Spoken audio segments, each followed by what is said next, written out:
Hi, this is the second video of today. As I said before, I was trying to recap the events that happened over the last from 2009 until 2013. I left finishing 2011, so I started with 2012. On the January the 7th, I had a conversation with one of my best friends in Argentina, one of my best two friends. I only have two friends back there, and I never talked to him again. He never tried to contact me or anything like that. On the January the 12th, Gianna, one of the managers from Borg Corporate, offered me a cleaner job at Silvan, a company in Dandino, Greens Road. I talked to Gary over the phone, and he sent me the contract, but later it was stolen as well. I managed to work one day there, but it didn't work in the way that I wanted. On February the 9th, 2012, in the morning, it was a very interesting day because I talked to Vicky and Betty for about half an hour or something like that. At some point, Betty told me that and I'm quoting because I wrote it down in my diary. She said, I didn't try to replace you with Simon, talking about Simon Reed. So I kept thinking about that, and I remember why was the reason that Vicky was not trying to see me or talk to me. So I always was the one who was trying to talk to her. So I decided to give him a call because I suppose that he was dating her or something like that, in a relationship with Betty. So I was thinking, well, why not calling him? Because I know the guy since 2004. So I found that club for Vicky, and I was the one who met him in the first place. So I called him. The first reaction was in the afternoon. And when I called him, he said, how did you get my number? So I said, look, you gave me your business card back in 2004, remember? So what do you want, he said. And I said, look, I need your help. Basically, I need your help to understand why my daughter doesn't want to talk to me or see me or anything like that. So I always the one who is trying to talk to her. And he said, oh, I'll talk to her to have you to have her giving you a call. And I said, look, I talked to her this morning. I don't need that. And I started to tell him my situation about me losing my job in 2009, and he hung up. So he hung up. I never called him again. So I don't know what he reacted that way. I never insulted him. I never told him anything inappropriate. I suppose that he's in a relationship still with her or no, or is an on and off relationship. I don't know. I don't care. I was trying to find out what was the reason that my daughter stopped trying to contact me in the way that she did. Later this year, that changed a bit, but I'm coming back later in the next videos. On the 29th of February 2012, because of this email from JD and the things that he was stating on that email, so I felt that I had to do something different, and I started to think in the legal avenue. So I talked to. On the other hand, I was with little money back then. I didn't have any money. I always had the money from Centrelink, unfortunately, which is very small amount of money every fortnight. So I called the Institute Law Victoria, and they referred me to several lawyers in the city. So basically, in a nutshell, what they told me is that first of all, their fees are very expensive. The hourly rate for the lawyer in Australia are very expensive. The other thing that the only legal avenue that I had was defamation, and always was for me to prove that with witnesses, and so I had to afford the cost of the lawsuit if I wanted to initiate one. And most importantly, they told me that the first half hour would be free of charge for me. Most of the lawyers told me that. The first half an hour will be free of charge, but from that point on, you have to think about hourly fees of $200, $300 an hour for a good lawyer. So I desisted, obviously, for financial reasons for that for the defamation avenue. On the 2nd of March, talking about lawyers, I received an email from Tim Greenough, a lawyer from Madwick, who was back then represented the company. We exchanged some emails. I explained the situation about the paragraph that I was objecting and the original job reference, written job reference that I didn't ask, by the way, again. And he said, basically, the reference said that during his time here, Alex began work on the business case for our organization to move from Excel and the Microsoft-based MS Great Plains Group accounting software to MYOB and implement an MYOB for payroll purposes fully. This also identified our non-compliance on payroll tax such that we could immediately correct the oversight, and he also improved our IT connections with blah blah blah. The part that I did object was the part that he said, or they said that I made a business case of moving from Excel and Microsoft Great Plains to MYOB. It was the way around. So we were talking about that. It was kind of ridiculous situation because it was so much resistance from their part to accept that this paragraph to be removed. But eventually, his team, I talked to him on the phone. I explained the situation, and he eventually accepted and sent me another written job reference, saying what I basically wanted it to say from the very beginning. So actually, I now have two written job references, which is pretty much ridiculous, but it's how it is. Something that I discussed later in a later meeting in 2014, but I'm coming back later when I talk about that year in the next video. But also something that I haven't discussed with them was the fact that I kept a handwritten note down by JD saying that basically he was saying on that note, this note is at the bottom of the note he says new system processing current until Easter. It was back in 2009. So when he said new system, we were referring to Great Plains because we already have in place MYOB, and I was training Karen and Leah and others for the new system, which was Great Plains, and that was pretty much the case.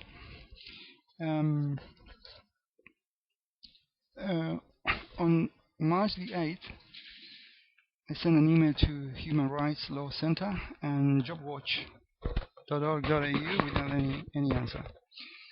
From the 20th until the 22nd of March 2012, I worked as a bookkeeper at Arista with Musa and Janice. They suddenly, after working 2 days only, they decided not to continue with my services. They didn't give me any explanation, but there was a patrol parked right next to them in Princess Highway.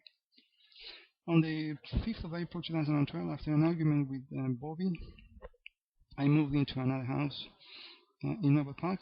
The owner was Sengara Gomez and his wife Ramona and their children, and there was another guy living in the house. At the same time, I'm notified by Winter White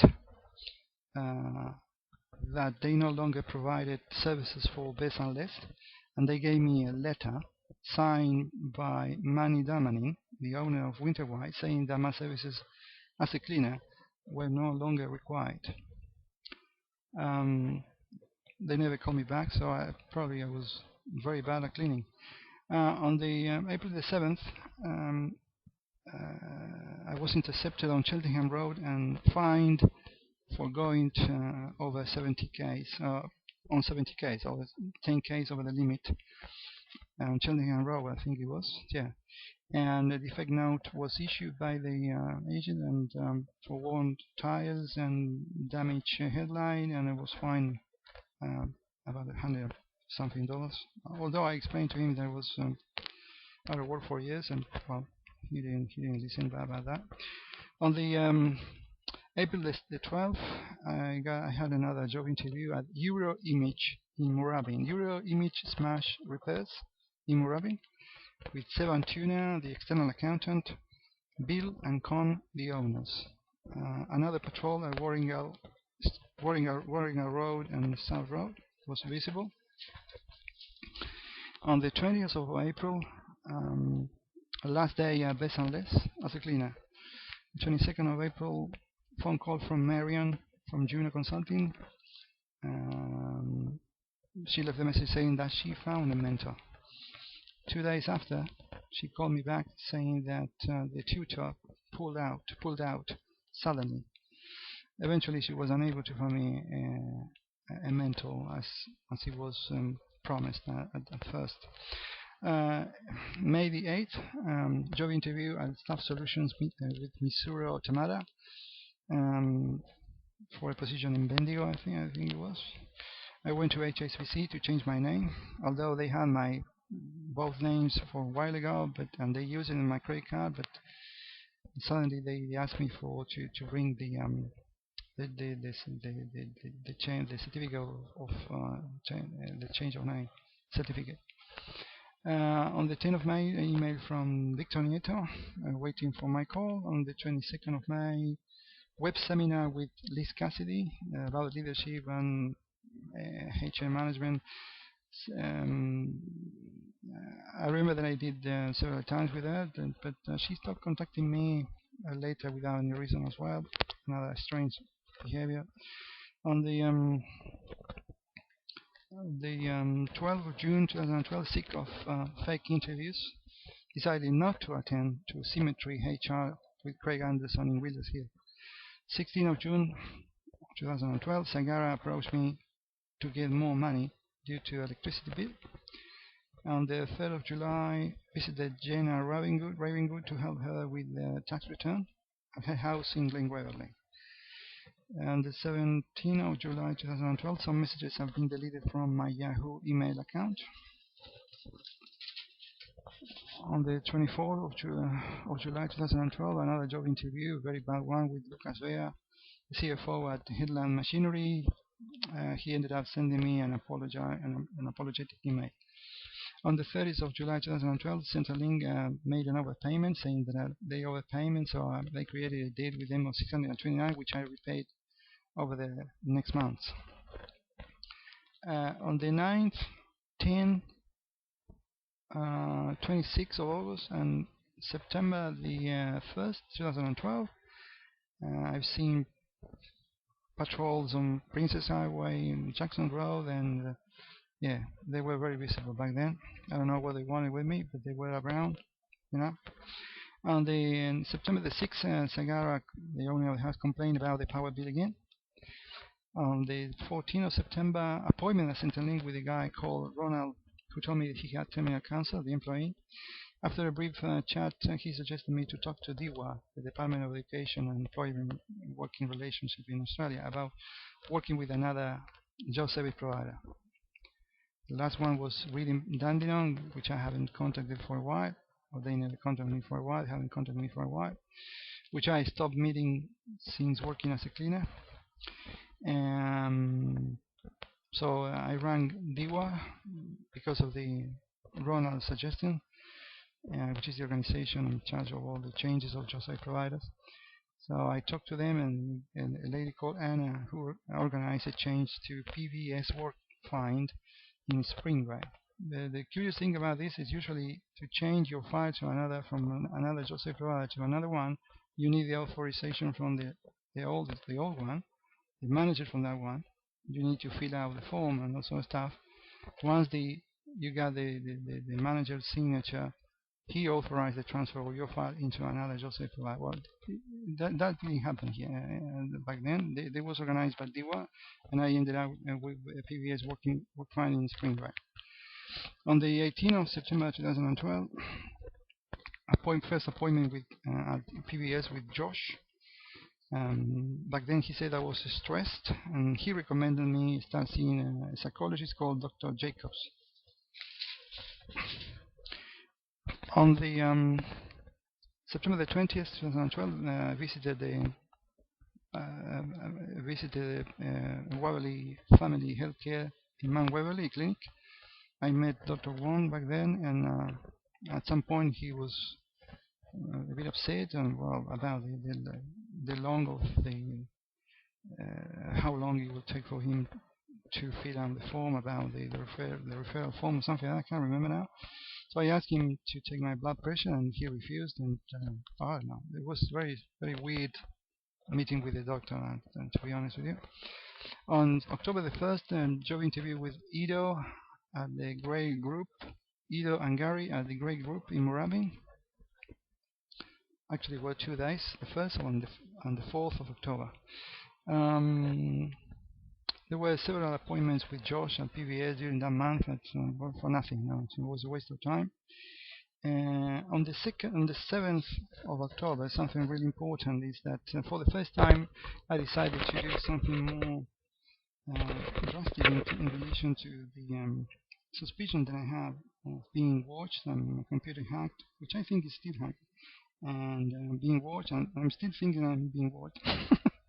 So back then I decided to do something else. So I wrote a letter to the AFP, the Australian Federal Police, about stalking from Carly Hall and other people involved.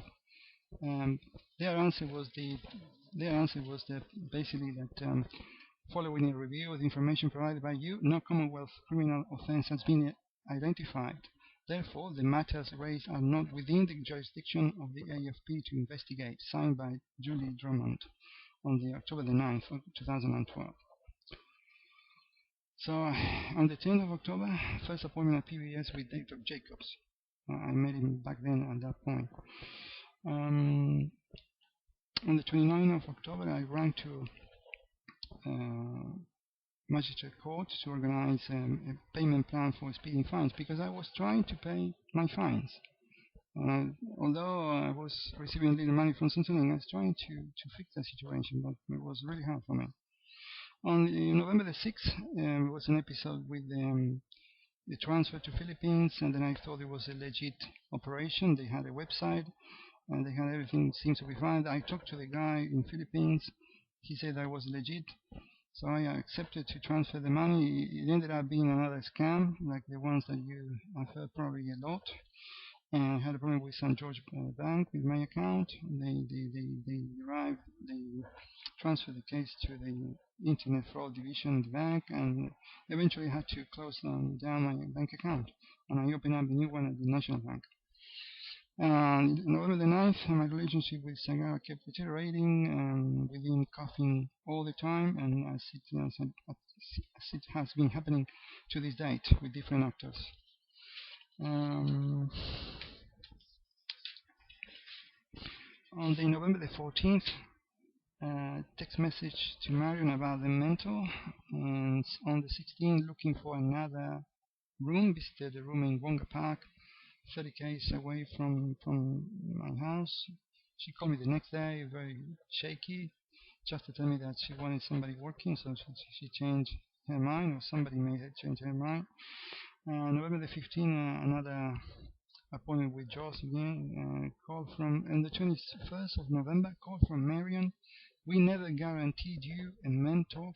And I said, look, notice what they say, what you said at the beginning of the training, and pretty much was the end of our relationship. It was a waste of time, as usual. I attended a lot of these workshops in the city for nothing.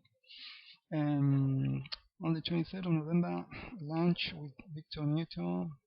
He was eager to meet me, and tenants, because at his work and tenants Union of Victoria, but nothing happened. There are just a few guys walking around giving me strange looks, as usual, you know. On the 26th of November, I never see him again. Sometimes he through LinkedIn he does something, but I never met him again. He disappeared practically. On the 26th of November, chatted with Mike Owen, High Capital, for a position at InfoActive in Fairfield. Nothing happened from that as well, of course. On the 29th of November, I moved with I left that house in Nova Park and I moved to another address because the situation with Sangara was delicate.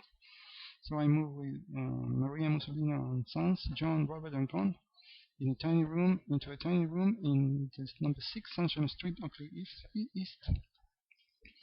I remember that the next day Maria offered me. She used to work as a cleaner as well. She offered me. She offered me to introduce me a guy working on Maya in Southland for a cleaning role, which I thought, because I was dealing with PBS, and I thought that perhaps it would be a better opportunity than another cleaning role. December the 3rd, I got a very strange phone call, a very strange chat with one of my closest relatives in Argentina. She ended up telling me that I always have problems with alcohol, and all sort of ridiculous allegations that gave me the impression that she was being threatened back then.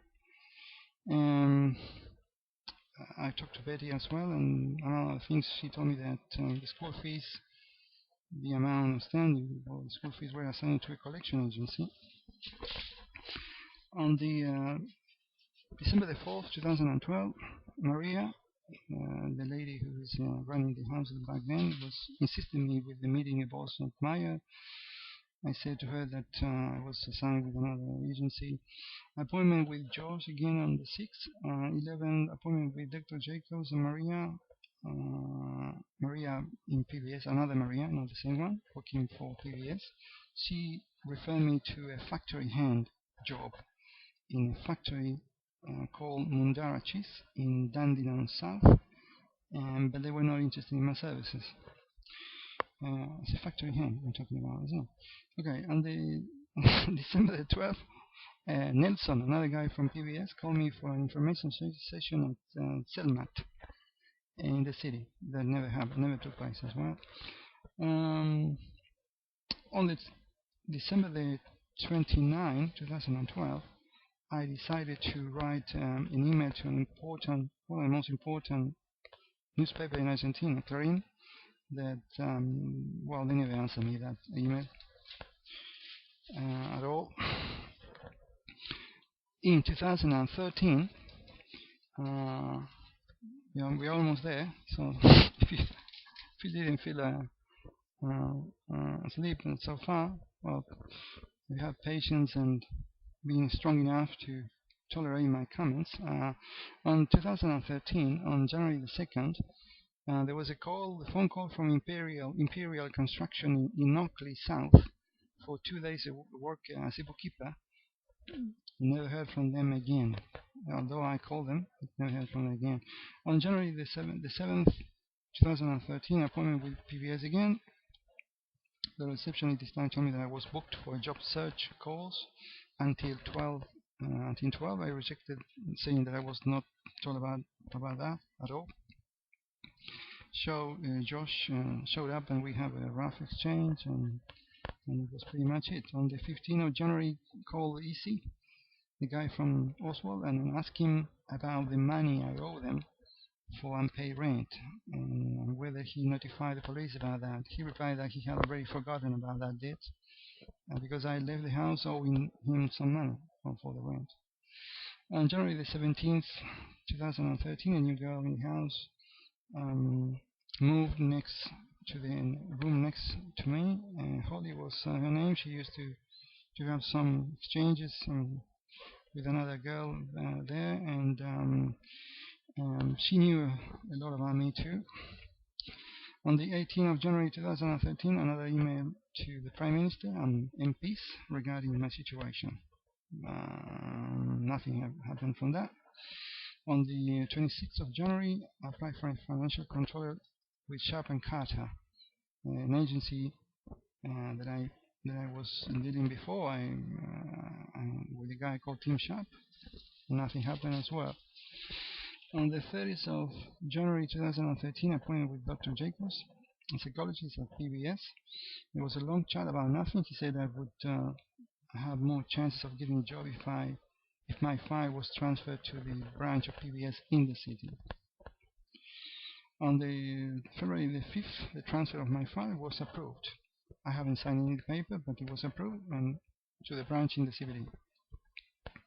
On February the 14th, appointment of PBS in the CBD with another lady. On the 16th of February, March, Maria's son, John, he fixed the front bumper of my car after being damaged for more than 4 years.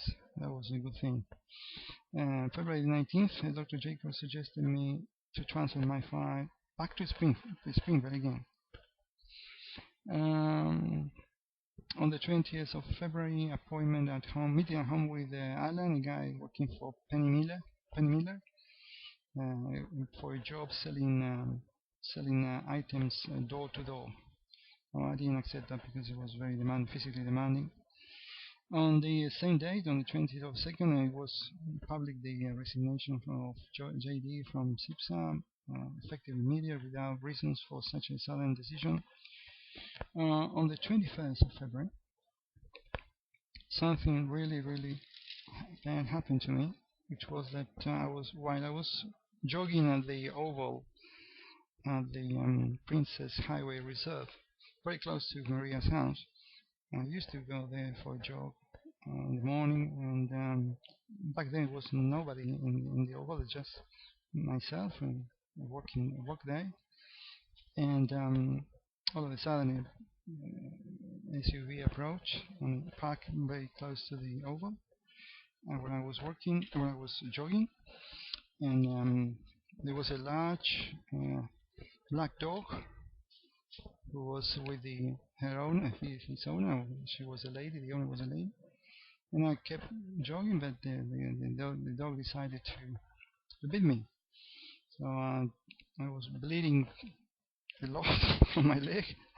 I talked to her. She didn't give me any answer. The dog returned very quickly to the SUV, like it was called. I don't know. And I was really angry. And the thing is, when I came back, she was unable to hear me out at all.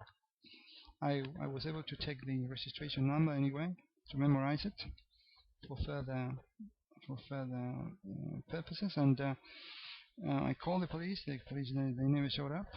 I called the ambulance. The ambulance did, but they didn't help me at all. So I had to drive my car until the clinic in London North, and well, they gave me the tonic shot, and they should have given me some stitches, but they didn't. So I called the Monash Council, talked to Rebecca Grayley. She asked me for photos of my leg. I lodged the next day. I met Rebecca at the Monash Council the next day. But the meeting was interrupted by a fire drill. So we continued our contact over the phone. Later, she told me that the dog was put down, but no mention to my injuries or the cost of the medicaments involved. So that for the first time I felt really let down in many ways here.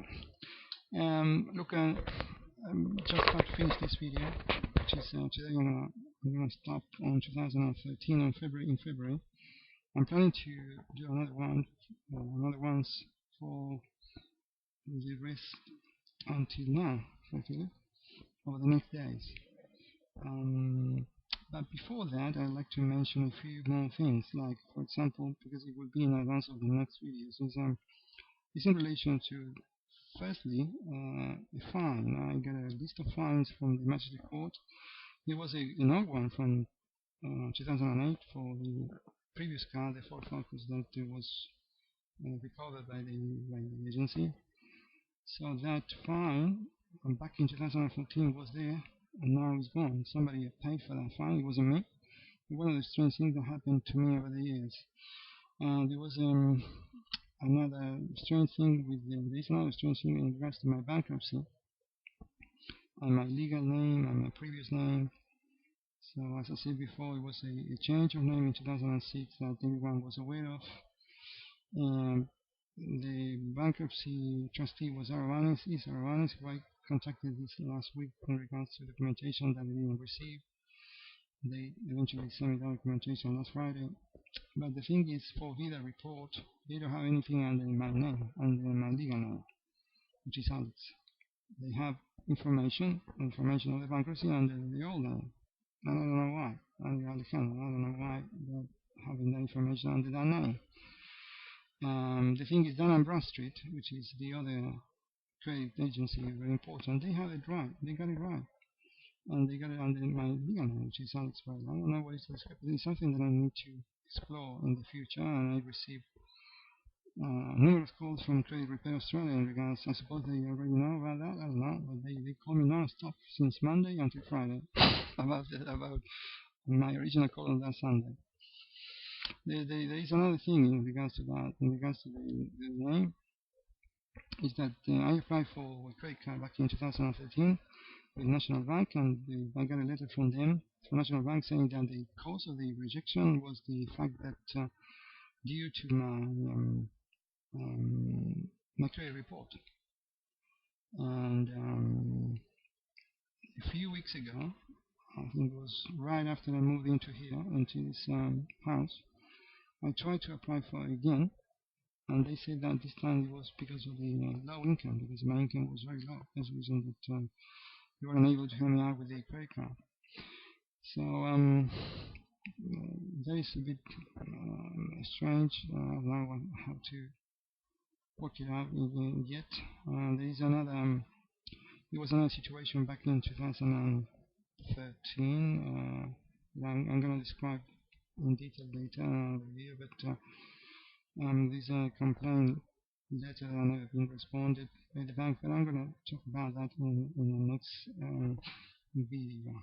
So for now, I suppose that is all, and hopefully you will enjoy this. I know that it's going to be very hard to enjoy that kind of things, that kind of miseries.